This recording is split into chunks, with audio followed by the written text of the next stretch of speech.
I think there's been a massive amount of targeting of the former president. And obviously we see the politics at play of elected district attorneys that are playing politics, like the DA in Manhattan has done, campaigning on the fact that he was going to take this action in the courtroom. So, but a jury is a jury, and in the United States, they have the say here. And so I have confidence in our justice system that at the end of the day, the right thing will be done. And we should have a belief in our justice system and the rule of law here in the United States. I think that's very important that we all uphold that. Do you not believe then, Congressman, this trial should be taking place?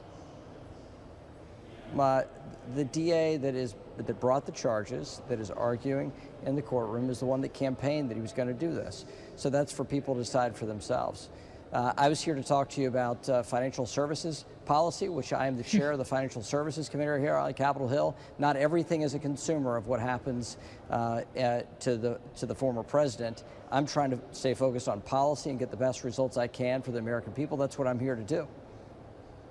Okay, well, fair enough, Mr. Chairman. Let's talk then about some of that policy. Of course, you have, during your tenure as the chair of the Financial Services Committee, been an advocate for crypto-related legislation, successfully earlier this month passing the FIT21 Act, which, of course, is the market structure bill, delineates authority between the CFTC and the SEC. It passed by a wide bipartisan majority in the House. What, though, are you hearing from your counterparts in the Senate about its fate in the other chamber? Well, the first thing I've heard from my Senate colleagues on the Democrat and Republican side was they were shocked at the wide margin that we passed this bill in the House. FIT21 is a legal structure for the trading and ownership of digital assets. It gives regulatory form to something that currently has no regulatory form. It provides consumer protection and the ability to get investment capital flowing towards innovation. It's the first of its kind of legislation here in the United States. So for us to pass that important bill, FIT21, with a 2/3 vote of the House of Representatives in these divided times, it is a major statement. With 71 of my Democrat colleagues voting with Republicans, it is a major statement that we're here to make serious policy, and we want to have a regulated form of digital assets and cryptocurrency here in the United States. With that said, Mr. Chairman, we spent some time with Congressman French Hill here on Friday, who implied that the momentum that was gathered in the House in passing FIT21 with a wider margin, to your point, than many predicted was maybe in itself enough to unlock more votes in the Senate. Are you in touch with Chuck Schumer? Do you have a sense of whether this can, in fact, clear the other chamber? Well, the Senate is in recess this week, so when we get back next week, I'll have greater clarity on that. But the first statement we wanted to have was that, number one, we have serious policy. The second piece of that is a wide vote total. So we have serious policy with a wide vote total. French Hill, being the leading architect of our work in the Financial Services Committee on this important bill, he stated clearly what I believe, which is the momentum is built off that vote total. And the Senate should take this should be a wake-up call for the Senate that they need to get on with this. They need to stay focused on getting policy here and get it done before the election. I think that's a clear statement of this wide vote in the House of Representatives. Well, it wasn't that far long ago, Congressman, that the conversation we were having about policy related to crypto that may be able to work its way through the Senate was stablecoin legislation, that potentially it could be tied together with other priorities for some, like the Safe Banking Act, which of course would provide marijuana companies access to the U.S. banking system. Where is progress on that in the House? What is the tenor of your conversations in that regard with Maxine Waters right now? Well, I'm not in favor of the cannabis banking legislation that's been put forth. I voted against it the last two Congresses. It's not a priority for me to move that legislation. But stablecoin legislation is a priority, and I've been negotiating with Ranking Member Maxine Waters on stablecoin policy for the last 23 months. And we want to be able to move policy, but unless we can get a Senate vehicle from the move stablecoins, there is no closing date for our negotiations. We need a closing date, we need a vehicle, and we need an opportunity to get that enacted into law. Unfortunately, the Senate and the Senate schedule is the focus of that bill. We hope that I hope that this market structure bill that we passed, though Maxine Waters didn't support it, that 71 Democrats voting with Republicans is a major statement. We can move that, and hopefully we can get stablecoins prioritized as well. Is there another vehicle in the rest of this Congress, Mr. Chairman? Is it possible that stablecoin could move as a standalone bill, or you need a bigger vehicle to get this across the finish line? Well, Joe, I actually think we need a bigger vehicle. What we have not seen in the Senate is for them to take a standalone financial services or financial services bill across the Senate floor since Senate Bill 2155. What we need here is the majority leader in the Senate to prioritize this policy, either market structure or stable coins, to get it through the Senate. And until that time, we're just going to create the atmosphere and the pressure in the best way we can to get them to prioritize this and put it on the calendar. Mm-hmm.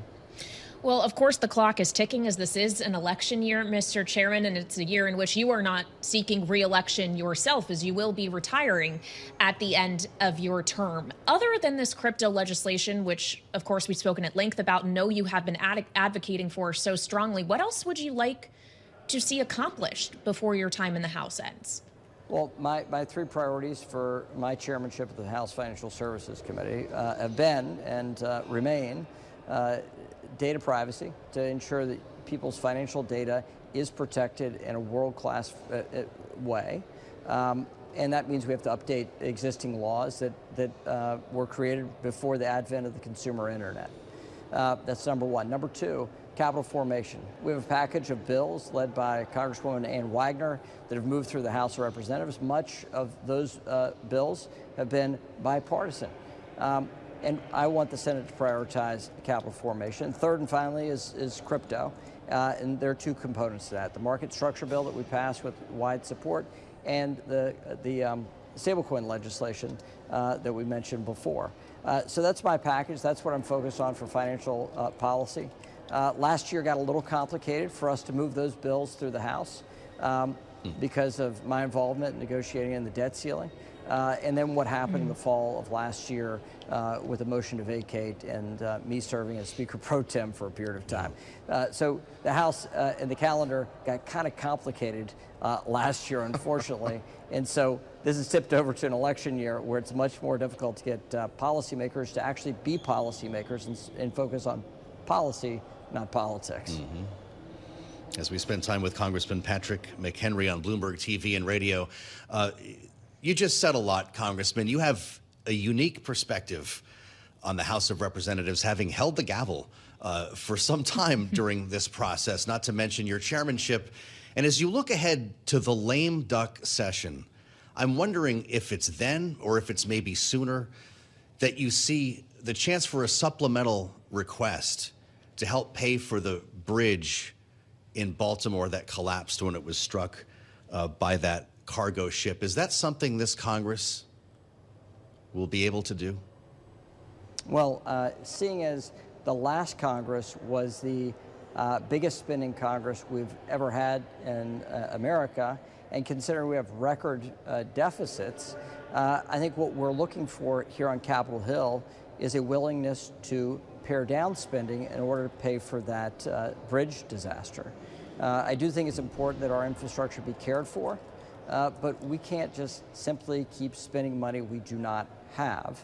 And with a massive set of spending that this administration has put forward that has been the fuel for inflation, I think it's important that we pare down spending. And I think that will be a reasonable trade for us to get funding for the bridge in Baltimore. All right. Well, Congressman, I want to return to what you were just speaking about a few moments ago, the idea that it has been a little bit hard to actually get the work of policymaking done because you yourself had to serve as the speaker temporarily for a period of time after Kevin McCarthy was ousted. We have seen actual members of the House of Representatives be kicked out of the body. There has been a lot of chaos in this Congress in particular, maybe so much so that you yourself would not like to return in 2025. When we consider the prospects of Republicans keeping the House majority, given everything we have seen, is it really deserved? Well, that's for the American people to decide. This has been a chaotic time in the body politic of America. That is true.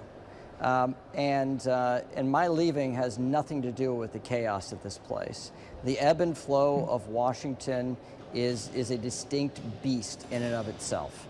And it has tidal waves and tidal functions just like the great oceans of the world. Some predictable, some unpredictable. But it is a place where you can still get things done. I will commend Speaker Johnson for taking action.